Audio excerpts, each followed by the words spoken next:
네, 안녕하세요. 네, 글로벌 무역 물류 이야기 6주차 강의 시작하도록 하겠습니다. 지난 우리 오프라인 수업 때 진도 못 나갔던 내용 마저 나가고 6주차 강의 자료로 진도를 나가도록 하겠습니다.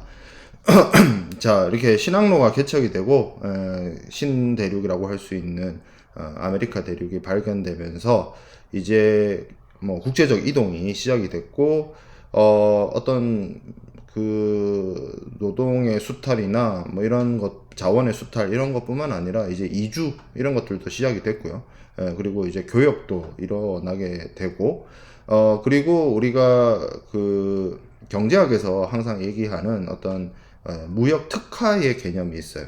그러니까 예를 들어서 어떤 곳은 옥수수 농사가 잘 되는 땅이고 어떤 곳은 옥수수 농사보다는 뭐 벼농사가 잘 되는 곳이고 뭐 어떤 땅은 뭐 그런 곡물보다는 포도나 그런 과일류의 농사에 적합한 땅이 있다라고 한다면 예전에는 한 땅에서, 한 나라에서, 한 지역에서, 왜냐면 이제 생활을 해야 되니까, 뭐 밀도 심고, 옥수수도 심고, 과일도 심었다라고 한다면, 이제 세계 무역이 됨으로 인해서, 옥수수 농사가 잘 되는 지역은 농사를 짓고, 그리고 밀 농사나 벼 농사가 잘 되는 지역은 그러한 곡물을 농사를 하고, 그리고 과일과 같은, 포도와 같은, 그런, 그런 그런 작물이 잘 자라는 땅이라고 한다면 그러한 작물을 농사를 지어서 각자가 생산을 잘 할 수 있는 분야에 투자를 하고 집중을 해서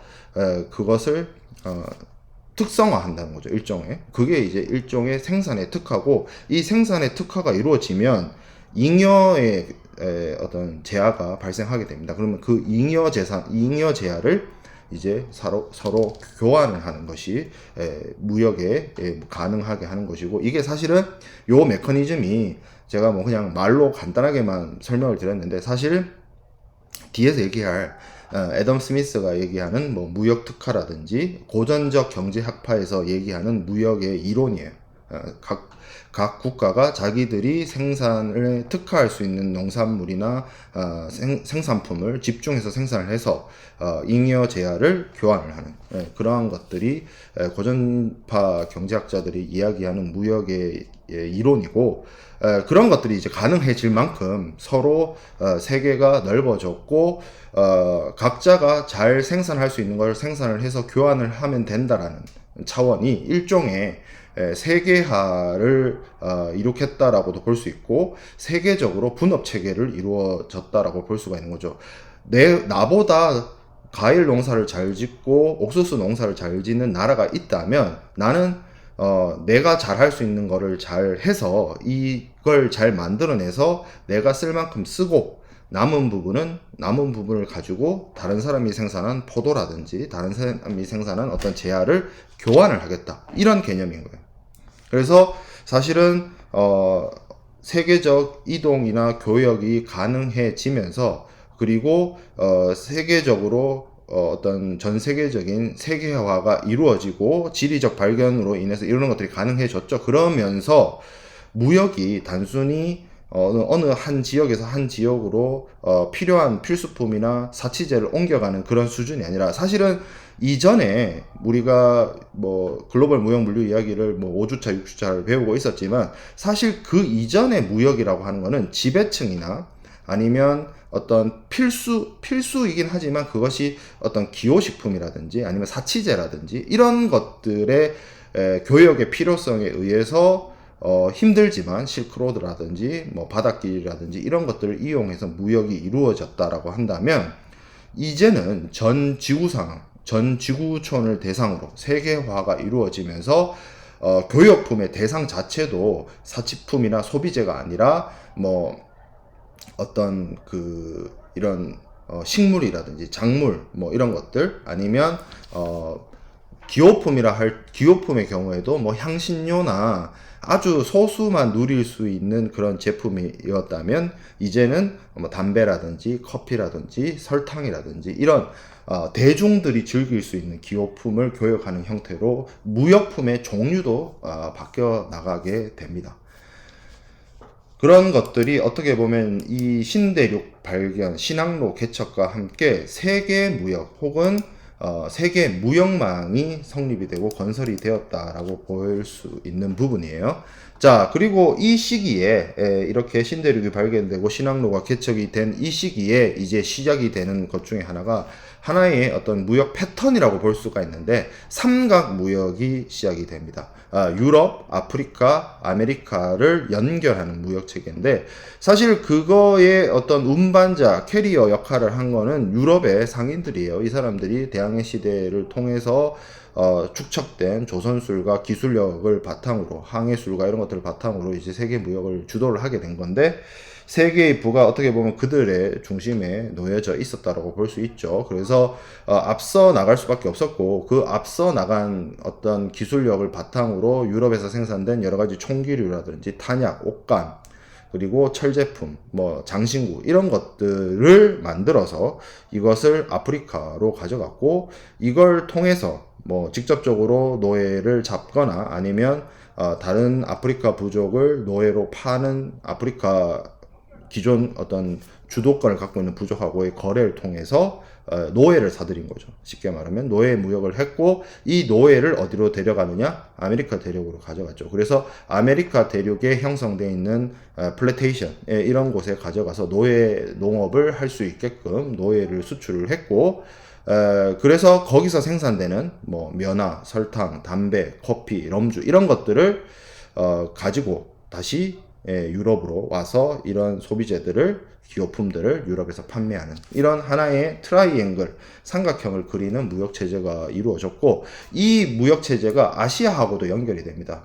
왜냐하면 유럽 사람들이 봤을 때 아시아에서 가져와야 되는 게 여전히 있죠.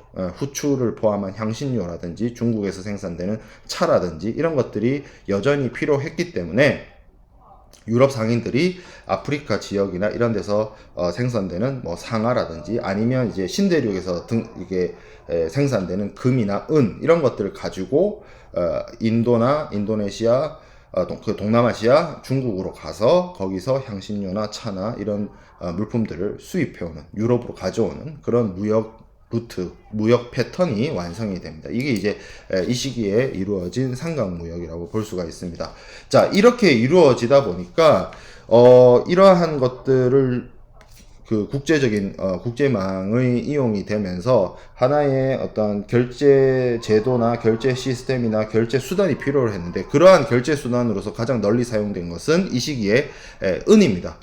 왜냐하면 이 아메리카 대륙이 발견이 되면서 아메리카 대륙에서 생산되는 대규모의 아메리카의 은 강산이나 이런 것에서 금이나 은 이런 것들이 이제 발견이 됐고 그거를 인디오들의 노동력을 착취를 해서 뭐 은을 추출해내는 그래서 이거를 가지고 본국으로 가져와서 이것을 사용을 해서 뭐 다른 무역품을 구매하거나 유럽에서 아니면 아시아로 가져가서 아시아에서 물품을 구매하거나 이런 어떤 수단으로서 사용을 하게 된 거죠. 그렇기 때문에 이 아메리카 신대륙을 개척하고 그리고 식민지화했던 스페인 이런 국가들에 있어서는 아메리카 대륙에서 오는 금과 은은 스페인에게 있어서는 막대한 국가적 부를 제공을 했고 이걸 통해서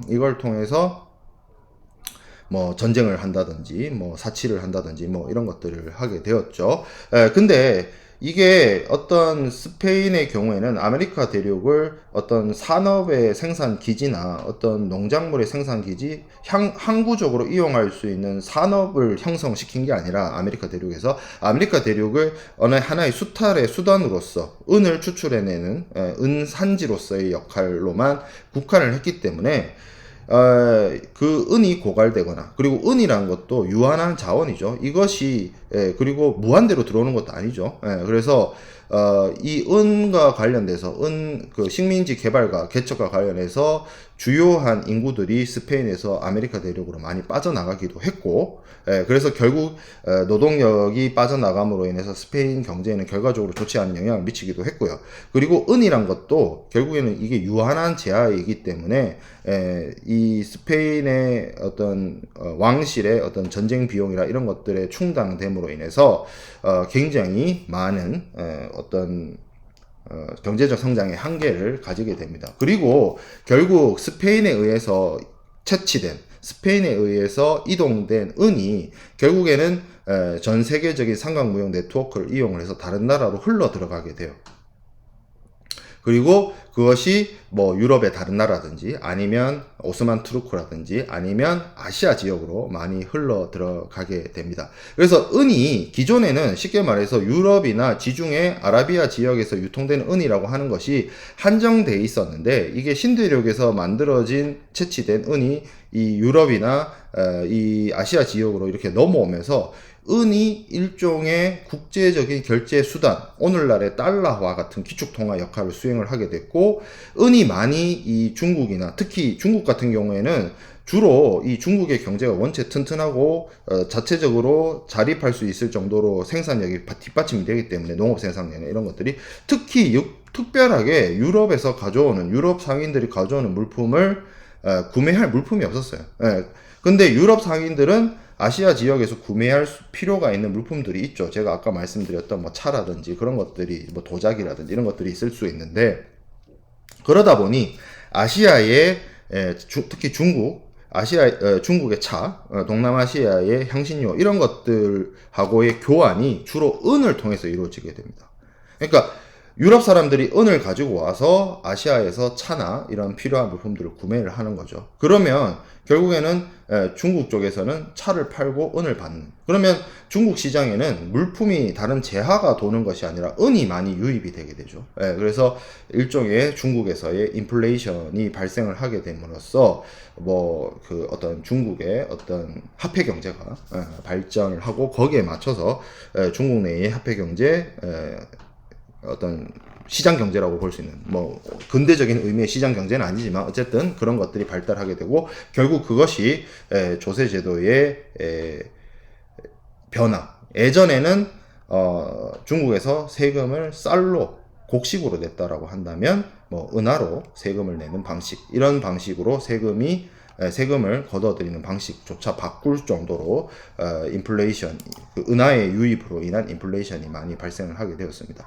근데 이게 시간이 지나면 지날수록 이게 문제가 되겠죠. 은이라는 것이 한정되어 있기 때문에. 그렇기 때문에 각 국가들, 유럽 국가들은 은이나 금과 같은 기금속의 유출을 이제 나중에 가서는 막기 시작을 했고, 일종의 세국 정책 같은 걸로 돌아서게 된 거죠. 그래서 일본의 경우에도 초창기에 전국시대 같은 경우에는 국제적인 무역을 많이 하다가 정치적인 안정기라고 볼 수 있는 에도 시대에 들어가서부터는 세계 다른 나라하고의 무역을 이제 차단을 하거나 줄이거나 하는 식으로 이루어졌고, 뭐 그 하나의 이 나중에 뒤에서 살펴보게 될 어떤 시장 경제라든지 뭐 어떤 식민지 수탈이라든지 이런 것들과 관련되어져서 요 시기에 그 국제적인 국제 무역망을 통한 상강무역과 그 상강무역을 통해서 은이 대거 신대륙에서 구대륙 그리고 유럽에서 아시아로 이동되는 그런 사건들이 이루어졌다고 볼 수가 있습니다.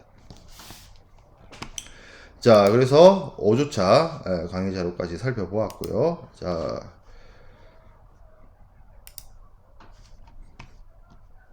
6주차 강의 자료 살펴보도록 하겠습니다. 6주차 강의 자료는 우리가 은의 이동을 이야기를 하면서 국제무역의 중심이 이제 중국 쪽으로 넘어왔다는 이야기를 하게 되었는데요. 이 시기에 그 한번 명나라에서는 대규모의 그 바다를 이용한 대양항해가 이루어지게 됩니다. 그게 이제 정하라는 사람의, 명나라 영락제 때 이루어진 정하라는 사람의 원양항해인데 1405년부터 1433년 동안 여러 차례 걸쳐서 이 당시에 어떤 저희가 그 지난 시간에 신항로 개척과 관련해서 스페인과 포르투갈이 중동 지역 이슬람 세력권을 통하지 않고 인도나 그 동남아시아에서의 향신료를 수입해 오기 위한 어떤 필요성에 의해서 신앙로를 개척했고 아프리카 희망봉을 돌았다라고 이야기를 들었는데, 어떤 경제적 필요, 사회적 경제적 필요에 의해서 신앙로가 개척이 되었다라고 본다면, 이 중국의 그 정화의 원양항에는 여러 가지 정치적 이유도 좀 있었어요. 왜냐하면 명나라의 영락제 자체가 자기의 그 조카라고 할 수 있죠. 자기 형의 아들, 그의 어떤, 그러니까 이 그 명나라 영락제가 조선으로 치면 조선 그 수양대군 같은 사람입니다. 그래서 그 수양대군이 자기 신의 그 세종대왕의 아들이죠. 차남인데, 세종대왕의 장남 문종, 그리고 세종대왕의 뭐 종손이라고 할 수 있죠. 단종. 이 단종이 어린 나이에 왕이 되었는데, 이 왕을 몰아내고 수양대군이 쿠데타를 통해서 왕이 되죠. 그러면서 결국 단종을 유배 보내고 뭐 죽이는 그런 사건들이 있었는데, 한국사에서도 그 비슷한 시기에, 물론 조금 앞선 시기이긴 합니다만, 명나라 영락제도 그 자신의 아버지가 명태조 주원장인데, 그 주원장의 장남의 손자, 그러니까 주원장의 손자가 어린 나이에 황제의 자리에 올랐기 때문에 그것에 대해서 이제 일종의 쿠데타 같은 걸 일으키죠. 그래서 그 사람을, 그러니까 수양대군은 단종을 뭐 유배 보내고 죽였지만, 이 명나라 건문제 같은 경우에는 도망을 쳤나 봐요. 그래서 이 사람을 잡아내려고 뭐 항해를 했다라는 것도 있고, 명나라라는 나라 자체가 한족의 황조인데, 그 전 시기가 그 몽고의 지배를 받던 시기이죠. 그래서 이 명나라가 대명제국을 건설하면서 자신들의 어떤 국제적 위상, 그리고 황제와 제후국 간의 어떤 조공체계, 이런 것들을 확고히 하고자 바다를 통해서 먼 바다를 개척을 하는 그러한 대항해를 진행을 합니다. 그래서 1405년부터 1433년까지 7차례에 걸쳐서 원양항해를 하게 되었고, 60여 척의 배를 이용을 해서 60여 척의 대형 함선과 여러 작은 배를 이용을 해서 뭐 2만 명을 동원한 대항해를 했다라고 합니다. 근데 뭐 가장 큰 배가 길이가 130m, 폭이 50m 정도에 된다라고 하는데, 사실 저는 좀 안 믿어요.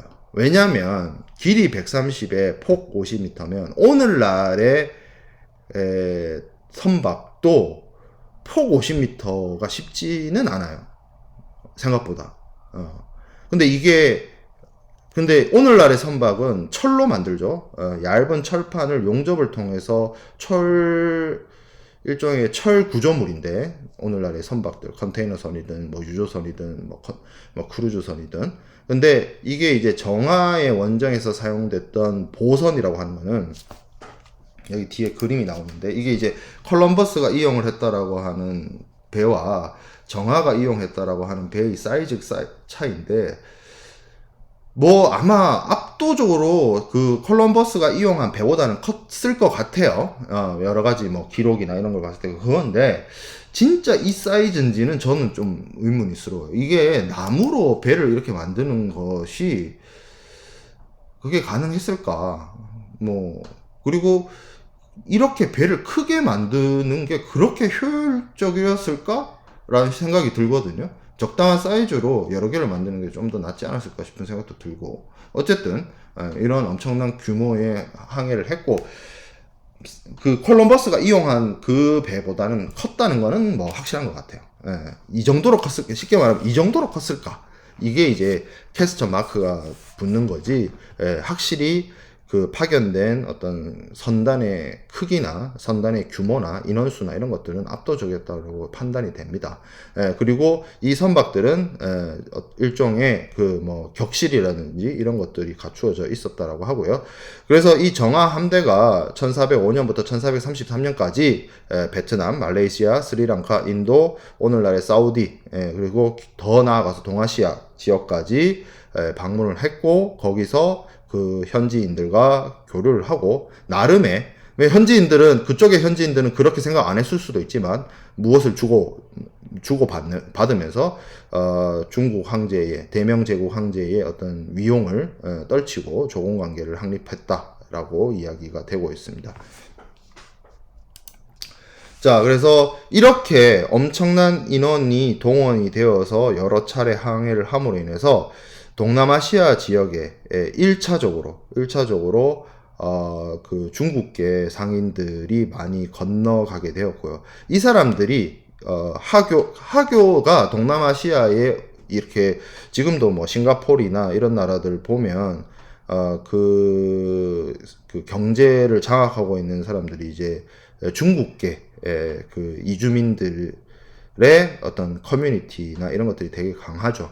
그분들은 뭐 본인을 뭐 중국계라고 지칭을 하시는지 안 하는지 거기까지는 잘 모르겠어요. 제가 뭐 그런 분들하고 친한 분들은 없어서. 하지만 이렇게 동남아에서 특히 싱가포르 생각해보면 되죠. 그리고 그 싱가포르이 아니더라도 주요한 동남아 국가들의 어떤 경제적 위치에, 경제적으로 높은 위치에 계신 분들이 하교 출신, 중국계 출신들이 많으신데, 여러 차례 중국계 상인들이 이 동남아시아 지역으로 옮겨가는데 그 첫 번째 웨이브였다라고 판단이 됩니다. 그 이후에도 뭐 명나라가 멸망하고 나서도 많이 옮겨져 가고, 중국이 일본의 어떤 침입을 받고 뭐 국공 내전을 치르고 이런 과정 속에서도 많이 중국 밖으로 이탈이 있었고, 뭐 여러 차례 하교 사회가 형성되는 기회는 있었지만 1차적으로 이때 많이 이동이 됐었고요.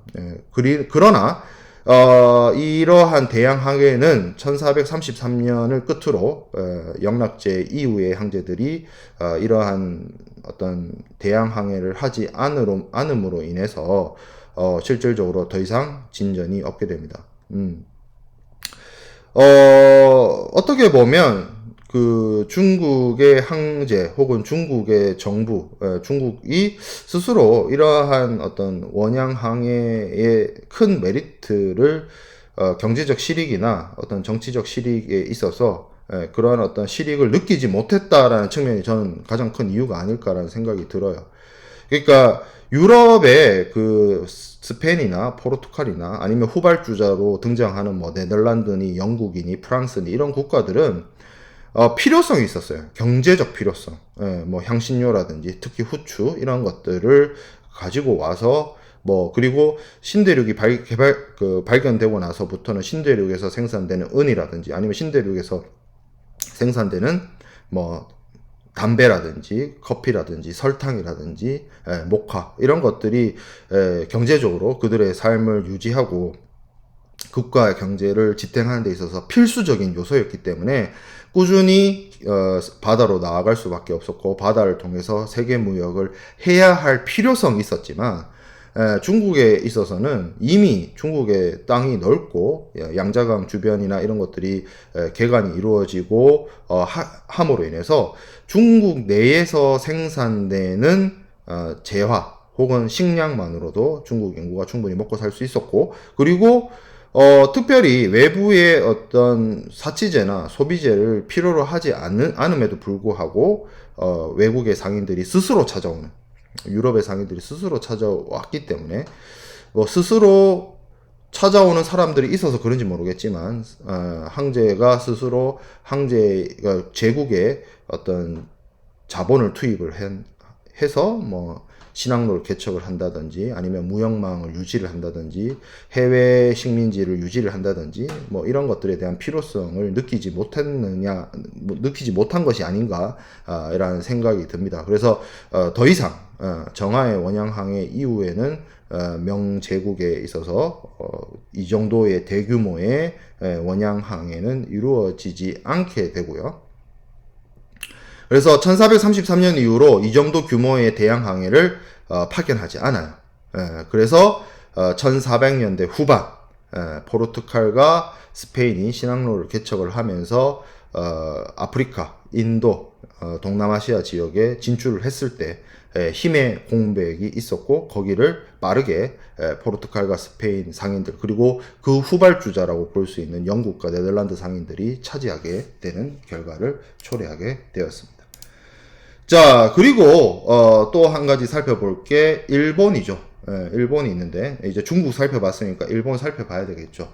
자, 일본은 14세기 중반부터 이 당시에 이제 무로마치 막부 쇼군의 어떤 통제력이 약해지면서 뭐 일본의 그 텐노 천황이 뭐 선전을 할 때는 뭐 왕조가 한 번도 안 망하고 처음부터 끝까지 지금 오늘날까지 이어져 왔다라고 하는데 일본 역사를 들여다보면 일본 천황이 2명 있던 시기도 있어요. 남조, 북조 이래가지고 남쪽 조정, 그러니까 남쪽 조정, 북쪽 조정. 그래서 북쪽 조정은 오늘날의 교토고 남쪽 조정은 교토 밑쪽에 나라보다 조금 더 밑쪽에다가 조정을 차려서 그 천황이 2명이고 조정이 2명의 시기도 있었습니다. 무로마치 막부 말기에 무로마치 막부 시기죠. 그 시기에 무로마치 막부가 어떻게 보면 그 남북조를 통합을 하면서 어떻게 보면 안정화됐다고 하는데 그 무로마치 막부도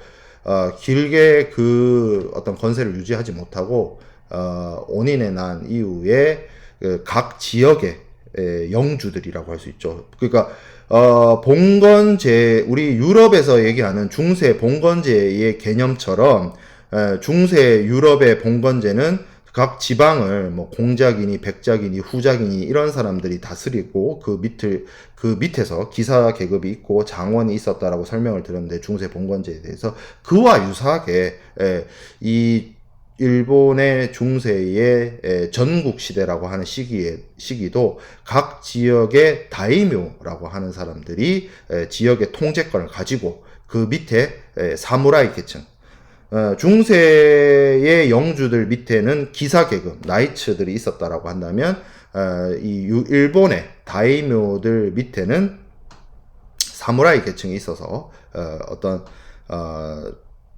봉건화되어 있는 지역 영주화되어 있는 그런 시기가 있었고 이게 뭐 그 각자 자기 동네에서만 잘 살면 되는데 그렇지 않겠죠. 이게 이제 결국에는 하나의 큰 분쟁이 발생하게 되고 그 분쟁이 한 100여 년간 이어지게 됩니다. 그게 일본의 전국 시대이고요. 무로마치 시대의 이때에 사실 고려 말인데 무로마치 막부가 고려 말 조선 초 요때거든요. 근데 요 시기에 특히 왜구가 많이 준동을 해서 일본에서 조선으로 그리고 혹은 중국 남부 지역으로 많이 진출을 하기도 했고요. 그리고 무로마치 막부 시대 때 또 주의해야 될 점이 이 감합 무역이라고 하는 것을 많이 진행이 됐습니다. 이거는 일본하고 중국이 무역을 한 거예요. 감합이라고 하는 거는 그 무슨 폐 같은 거를 이렇게 큰 게 있잖아요. 이거를 이렇게 쪼개가지고 나눠 가지고 나서 이게 일종의 출입증이자 무역 라이센스 같은 거예요. 그래서 일본의 상인들이 중국으로 건너갔을 때 이 갖고 간 이 폐를 이렇게 맞춰봐서 이게 맞으면 무역을 하게 해주는 일종의 상륙 허가증, 무역 허가증 같은 걸 이용한 것을 감합 무역이라고 합니다. 요거는 중국과 일본 사이에서 이루어진 무역을 요 시기에 이루어진 무역을 감합 무역이라고 하고요. 자, 어쨌든 이런 식으로 일본의 무로마치 시대 이후에는 이제 전국 시대로 돌입을 하게 되었고 여러분들이 익히 잘 알고 있는 도요토미 히데요시가 전국을 통일하죠. 거의 한 100년에 가까운 분쟁 끝에 전국을 통일을 합니다. 그리고 결국에는 임진왜란을 일으키고 그리고 이게 이제 100년여 동안 전쟁을 함으로 인해서 굉장히 무기나 이런 어떤 그리고 농업에 있어서도 효율성 그리고 특히 군사 무기 분야에 있어서 굉장히 많이 발달을 이루게 되는데 그것의 하나가 이제 화승총, 조총의 수입이죠. 그래서 원래 이것은 포르투갈에서 포르투갈 선원들이 이 총의 제조법을 전수를 했고 이것이 일본 전국 시대에 널리 퍼지게 되면서 그것의 어떤 폐단이라고 해야 될까요? 그것에 가장 큰 피해를 본 거는 어떻게 보면 조선이죠. 그래서 임진왜란 시기에 그 도요토미 히데요시가 임진왜란을 일으키면서 조총으로 무장한, 그리고 100년의 어떤 분쟁 시기, 그러니까 전국이 각 지역의 우두머리로 흩어져서 지역적 분쟁 혹은 내전을 100년을 치른 거예요. 쉽게 말하면 일본이. 그러면 아무래도 100년 동안 그렇게 크고 작은 전쟁과 전투가 이루어지게 되면 아무래도 군사적 훈련을 받은 사람들이 너무 많을 것이고, 그리고 그러한 군사적 훈련을 받은 사람들이 다루는 신무기, 조총이라는 무기가 있었기 때문에 임진왜란 시기에 일본의 그 병사들이 이곳 가까운, 우리가 수업하고 있는 곳에 굉장히 가까운 곳이죠. 부산진에 입성을 했을 때 속수무책으로 당하지 않았나라는 생각이 듭니다. 어쨌든 그런 임진왜란과 같은 사건도 있었고, 그러다가 1603년에 이제 도요토미 히데요시 사후에 쇼군 도쿠가와 이에야스가 정말로 전국 시대를 끝내고 오늘날의 도쿄를, 그 전까지는 오늘날의 도쿄는 말 그대로 항무지 같은 곳이었어요. 그런데 도쿠가와 이에야스가 자신의 어떤 정치적 거점을 자신의 영지인 에도, 오늘날의 도쿄로 옮기면서 거기에 쇼군이 다스리는 하나의 막부를 구성을 하면서 새로운 한 200년 동안 1867년까지 이어지는 하나의 어떤 통치 구조가 마련이 됩니다. 여기서 막부 또는 쇼군 이런 표현이 등장을 하는데, 일종의 그 막부라고 하는 거는 쇼군이 다스리는 하나의 정치 체제, 쇼군의 어떤 그런 것들을 이제 쇼군에 의해서 다스려지는 정치 체제를 보통 막부라고 하고요. 원래 그 의미는 장군의 막사를 의미하는 개념이었습니다만, 일본의 정치 체제라고 하는 것이 장군이라고 하는 사람, 이게 쇼군의 원래 명칭이 장군이거든요, 한국어로. 그 장군이 다스리는 어떤 정치 체제였기 때문에 장군의 막사가 하나의 중앙 정부와 같은 역할을 했어요. 그래서 막부였고, 이게 이렇게 생각해 보면 됩니다. 지금 일본이 영국이나 일본 같은 나라들이 국왕이 있죠. 국왕이 있고, 그리고 국민들의 선거에 의해서, 그게 이제 의회 내각제에 의해서 다수당의 대표가 국무총리 내지는 수상이 되는 개념이죠. 영국이나 일본 보면. 그래서 사실 명목상의 군주는 따로 있고 실질적으로 국가를 통치하는 사람이 별도로 있는 건데, 이 시기에 쇼군이라는 사람은 물론 국민들의 투표로 뽑히는 건 아니에요. 혈연에 의해서 쇼군의 자손들 중에 후계자들이 등장을 하는 것인데, 국가의 명목상의 지도자인 천황이 도쿄가 아니라 교토에, 일본 교토에 존재하고, 별도로 교토가 아닌 에도라는 곳에, 오늘날의 도쿄에 쇼군이란 사람이, 장군이란 사람이 실질적인 국가 권력을 장악을 하고 지방을 통제하고 중앙정부를 가지고, 그러니까 천황 밑에도 조정이 있었어요. 그러나 이 조정은 사실 명목상의 조정일 뿐이고, 장군이 다스리는 이 막부가 실질적인 중앙정부 역할을 수행을 한 거죠. 이걸 아주 고급 용어로 하면 이원 집정부제라고도 할 수 있는데, 근데 그건 이원 집정부제는 민주주의에서나 이원 집정부제라고 하는 거고, 이거는 봉건적 개념이에요. 쇼군이 있고 천황이 있고, 천황은 명목적으로 권한이 없고 그냥 상징일 뿐이고, 실질적인 것은 쇼군과 그 쇼군의 후계자들, 그리고 쇼군의 부하들이 막부를 통해서 중앙 권력을 장악을 하고 지방을 통제를 했다라는 겁니다. 그래서 에도 막부의 쇼군이 도쿠가와 이에야스의 후손들이 거의 한 260여 년 동안 지방의 크고 작은 다이묘들을 250개가 넘었다고 해요. 그 각 번의 영주들을 통제를 하면서 하나의 어떤 봉건적 사회를 구성을 했고, 이것이 일본을 한 260년 동안 통치를 하게 되죠. 그런데 국가가 어떤 이런 세계 무역을 그러니까 여기도 보면 일본도 국가 체제가 이렇게 안정화됨으로 인해서 외부에서 들어오는 사람들이나 외부에서 들어오는 어떤 것들을 좀 막기 시작합니다. 뭐 여러 가지 이유가 있어요. 사실은 어떤 지방의 영주들이 외국하고의 무역을 통해서 부를 축적하는 것을 정치적으로 쇼군들이 견제를 했던 것도 있고요. 그리고 포르투갈이나 프랑스에서 넘어온 선교사들이 기독교를 전파를 하니까 그것이 일종의 그 일본의 통치자들이 바라봤을 때 기독교 사회나 기독교인들이 뭔가 자신들의 통치에 뭔가 맞지 않다 혹은 부적합하다라는 생각을 했기 때문에 이들을 탄압을 했고, 그리고 그 기독교의 종교적 전파를 차단을 함으로 인해서 일종의 일본도 세국 정책을 피게 되는 거예요. 이렇게 어떻게 보면 그 도쿠가와 이에야스에 의해서 에도 막부가 형성이 됨으로 인해서 그래서 세국 정책이 시작이 되었는데, 근데 차이점은 뭐냐면 조선과 일본의 가장 큰 차이점이라고 볼 수가 있는 게 뭐냐면, 구한 말의 조선도 그랬고 흥선대원군이 있던 그 조선도 그랬고 도쿠가와 이에야스가 구축한 이 에도 막부도 그랬고, 결국에는 외국하고 서양하고의 무역을 전면적으로 개방하진 않았어요. 양쪽 다.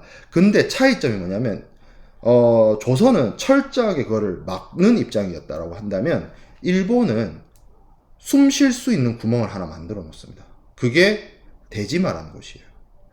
여기 나와 있는 것처럼 1636년에 만들어집니다.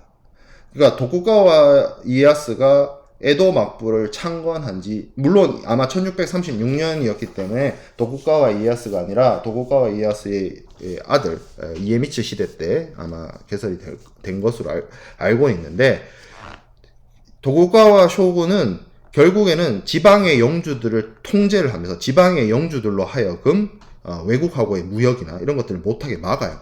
그리고 외국의 선교사들이 들어오지 못하게 막습니다. 하지만 숨쉴 구멍을 하나 만들어 놓은 게 그게 나가사키, 원자 폭탄이 떨어졌던 나가사키의 대지마입니다.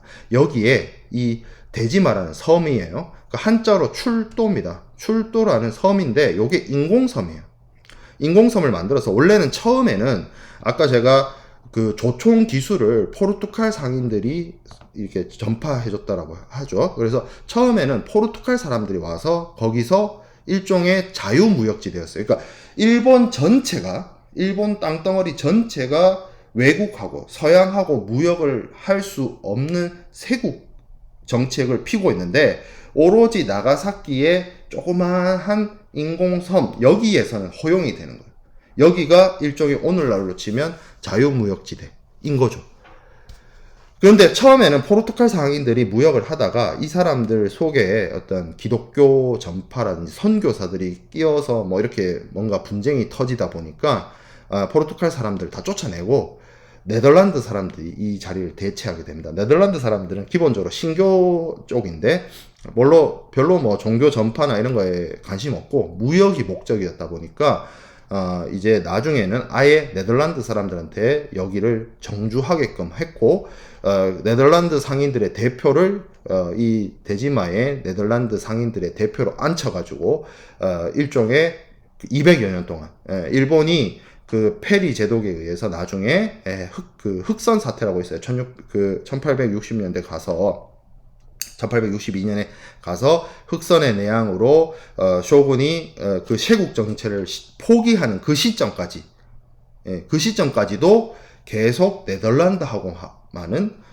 일본이 교역을 지속을 했다는 겁니다. 그래서 네덜란드를 통해서 건너온 그런 학문이라든지 이런 것들이 일본 내에서도 통용이 되었고, 그걸 이제 난학이라고 했어요. 난학이라고 해서 했고, 그리고 그 숨쉴 구멍 하나, 이 조그만 통로로 인해서 지속적으로 서양의 기술이라든지 서양의 어떤 문명이라든지 서양에 발달된 의료, 의학이라든지 자연과학이라든지 이런 것들이 조금씩 들어왔고, 그걸 통해서 뭔가 하나의 끈을 놓지 않고 있었던 거죠.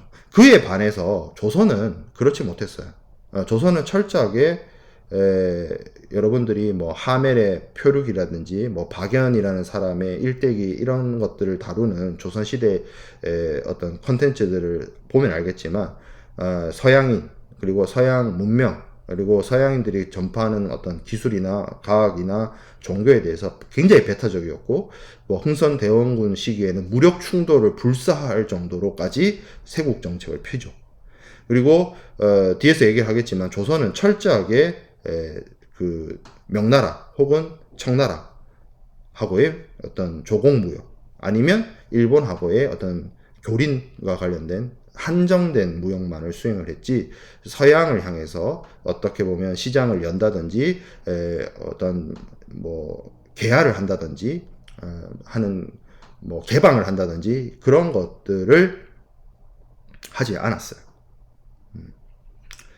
그 차이가 그런 어떤 차이가 일본도 그러니까 그 도쿠가와 쇼군에 있는 그 에도 막부도 그렇고 조선 왕조도 그랬고 결국에는 세국 정책을 폈다는 그 국가의 정치적 안정을 위해서 세국 정책을 폈다는 점은 동일하나 숨쉴 구멍을 뚫어놓고 지속적으로 교류한 쪽과 철저하게 탄압하고 억압한 쪽이 시간이 지난 다음에 서양 문명과 서양의 제국주의가 본격적으로 도래하고 침략에 이르렀을 때 그 사회의 어떤 대응 방향이나 대응 방법에 있어서 차이를 만들어내지 않았나라는 생각이 들어요. 굉장히 생각해 볼 게 많은 문제입니다. 사실은 이러한 어떤 이 역사적 어떤 사실을 기반을 해서 우리가 뭐 역사에 가정은 없지만 이랬으면 어땠을까 저랬으면 어땠을까를 생각을 해보고 비슷한 시기와 비슷한 상황이었다고 저는 판단이 듭니다. 하지만 어떤 일말의 융통성도 발휘하지 않는 경직성과 어느 정도 타협할 수 있는 융통성 사이의 문제이기도 하다고 생각이 들기도 하고요. 좀 이런 것들은 여러분들이 두고두고 고려해 볼 문제이고 생각해 볼 문제가 아닌가 합니다. 왜냐면 그 결과는 뭐 여러분들이 아는 그 역사대로 흘러가거든요. 자, 그래서 사진 자료가 많은데 요게 이제 이 당시 일본 전국시대 때 각 지역의 영주들이 전국시대를 통해서 싸웠고 처음에는 여기 나와 있는 오다 노부나가라는 사람이 주도권을 잡고 거의 통일을 할 뻔 했는데 부하의 배신으로 죽게 되고요. 오다 노부나가의 그 부하였던 도요토미 히데요시가 전국을 통일하죠. 근데 도요토미 히데요시도 후계자가 나이가 어렸고 그리고 자신의 어떤 정치적인 뭐 목표였는지 야망이었는지 뭐 조선 원정이라든지 이런 것들을 무리하게 추구를 하다가 도쿠가와 이에야스에 의해서 그러니까 물론 도요토미 히데요시가 살아 생전에는 도쿠가와 이에야스가 뭐 자신의 야욕을 드러내지 않았습니다. 도요토미 히데요시가 죽고 나서 도요토미 히데요시의 후계자가 굉장히 어렸기 때문에 도쿠가와 이에야스가 실권을 잡고 어떻게 보면 진정한 전국시대의 폐막과 에도막부 시대를 개창을 했다라고 볼 수가 있는데 이 사진이 이제 보여지는 초상화의 주인공이 도쿠가와 이에야스고요. 그리고 요게 여러분들 뭐 여러가지 매체나 영상에서 보는 일본 성이죠. 지금은 요게 뭐 화재로 인해서 지진과 화재로 인해서 없어졌는데 요게 원래는 그 도쿄에 옛날에는 이름이 에도였죠. 서울의 옛날 이름이 한양인 것처럼 도쿄의 옛날 이름이 에도입니다. 그래서 그 에도성의 모형이에요. 에도성의 모형. 도쿠가와 쇼군이 기거한. 자, 그리고 요게 이제 대지마인데 제가 사실은 2월달에 올해 2월달에 여길 갔다 왔어요. 이 수업 때문에 간 건 아닙니다. 이 수업 때문에 간 건 아니고 나가사키에 뭐 연수 갈 일이 있어가지고 갔다가 제가 시간을 내서 짬을 내서 1시간 정도 짬을 내서 여기를 찾아갔어요. 물론 그 나가사키가 원자폭탄이 투하되었기 때문에 실제 그 대지마 유적은 없어졌어요. 완전히 불에 타서 없어졌고, 그 자리, 그 대지마가 있었던 자리를 전후에 복원을 했습니다. 그 참 재밌는 게, 제가 이 대지마가 일본과 네덜란드가 무역을 한 장소라고 이야기를 했잖아요. 그래서 네덜란드의 역사에도 이 장소가 되게 의미가 있었나 봐요. 그래서 원자폭탄이 터지고 난 이후에 나가사키가 완전히 항폐가 되고 난 다음에 일본 경제가 부흥을 하죠. 일본 경제가 부흥을 하면서 요 대지마 유적이죠. 대지마 유적을 복원을 할 때 그 네덜란드 사람들도 여기에 뭐 기여를 좀 했나 봐요.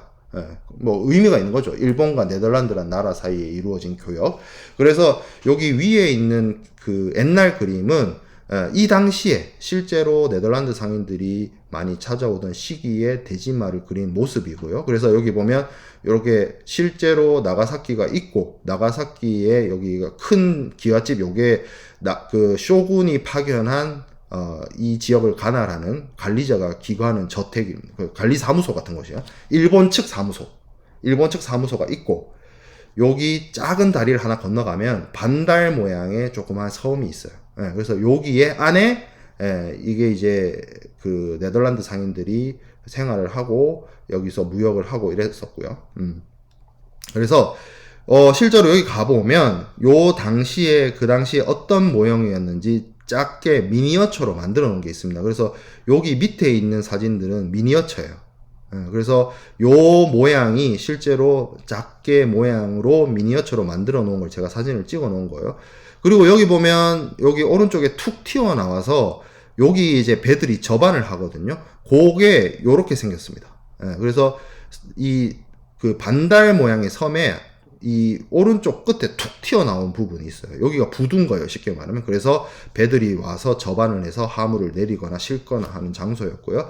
그러면 이 대지마 안에, 대지마 그 일종의 관광공원 같이 해놨잖아요. 그 안에 이렇게 미니어처로 당대의 모습을 구현을 해놨고, 실제로도 건물들을 많이 복원을 해놨습니다. 그래서 요거는 이제 요 다리가 있는데, 요 다리가 그 대지마 섬으로 들어가기 위한 유일한 다리, 그것을 제가 멀리서 찍은 거고요. 실제 요 다리를 건너서 들어가 보면 요렇게 당대의 그 어떤 건물들을 복원을 해놨어요.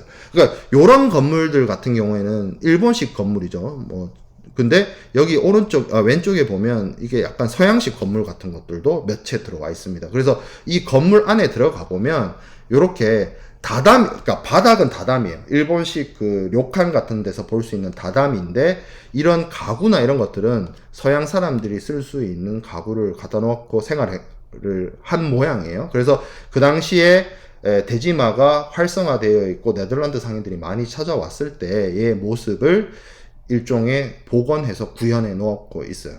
그래서 이 대지마라는 섬 자체가 1632년에 만들어졌고, 그러니까 쉽게 말하면 17세기, 18세기, 19세기에 이를 때까지 일본이 계속 봉건 체제 하에서의 세국 정책을 하는 과정 속에서도 이곳 한 곳만큼은 네덜란드와 일본 간의 무역이 이루어졌고, 상시 이 대지마라는 곳에 네덜란드 사람들이 와서 거주하면서 네덜란드의 서양 문물들이나 뭐 난학이라고 하는 것들을 전파를 하고 그랬다는 것이죠. 그래서 그런 부분들을 여러분들이 좀 흥미있게 살펴볼 필요가 있다라고 생각을 해서 제가 사진 자료들을 많이 가지고 왔습니다. 그에 반해서 조선은 철저하게 세국 정책으로 일관을 하게 되죠. 그에 대한 어떤 또 다른 이야기들은 우리가 강의실에서 만나서 나누도록 하겠습니다.